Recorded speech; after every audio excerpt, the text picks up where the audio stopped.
ఎవరికైనా ఎప్పుడైనా కాళ్ళు కానీ చేతులు కానీ విరిగినప్పుడు, ఏదైనా తీవ్రమైన అనారోగ్య సమస్య వచ్చినప్పుడు కానీ ఉదయం 3 సార్లు, మధ్యాహ్నం 3 సార్లు, సాయంత్రం 3 సార్లు ఇప్పుడు చెప్పే ఈ శ్లోకాన్ని చదవటం వల్ల అనారోగ్య సమస్య తగ్గి ఆరోగ్యం వస్తుంది. ఈ శ్లోకానికి ఉన్న శక్తిని అమృత శక్తి అంటారు. ఆ శ్లోకం ఏమిటంటే, సర్వథా క్రియతాం యత్నః సీతామధిగమిష్యథ పక్షలాభో మమాయం వః సిద్ధి ప్రత్యయకారకః.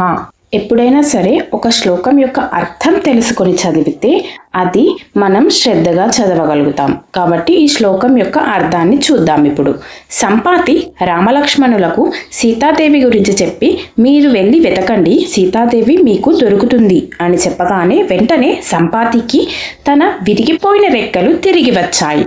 సీతాదేవి గురించి కానీ రాముని గురించి కానీ ఎవరైనా ఆలోచించినా ఉపకారం చేయాలనుకున్న అవయవ లోపం పోతుంది, అందుకు ఉదాహరణ నేనే అని చెప్పి ఎగిరి వెళ్ళిపోయాడు సంపాతి. ఈ శ్లోకంలో చాలా బీజాక్షరాలను ఇమిడి ఉంచాడు వాల్మీకి మహర్షి.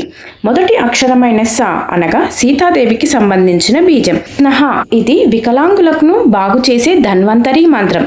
సి ఇది బుద్ధి జ్ఞానం పెంచే మంత్రం. పా ఉత్సాహం పెంచేది. ఈ శ్లోకాన్ని పఠించటానికి నియమాలు: శ్రద్ధగా భక్తితో, తమకు ఆరోగ్యం బాగవ్వాలి అనే ఆలోచనతో, తమకు ఆరోగ్యం సహకరించి కింద కూర్చోవడానికి వచ్చిన వారు కింద కూర్చుని, లేకపోతే చైర్ పైన కూర్చుని ఈ శ్లోకాన్ని పఠించాలి. మరొకటి ఏమిటంటే, మీరు మందులు వేసుకునే ప్రతిసారి ఆ నారాయణ్ణి తలుచుకుని ఆరోగ్యం బాగవ్వాలి అని భక్తితో ఈ శ్లోకాన్ని కూడా పఠిస్తూ వేసుకుంటే ఆ మందు ఇంకా త్వరగా పనిచేసి మీ ఆరోగ్యం బాగవుతుంది.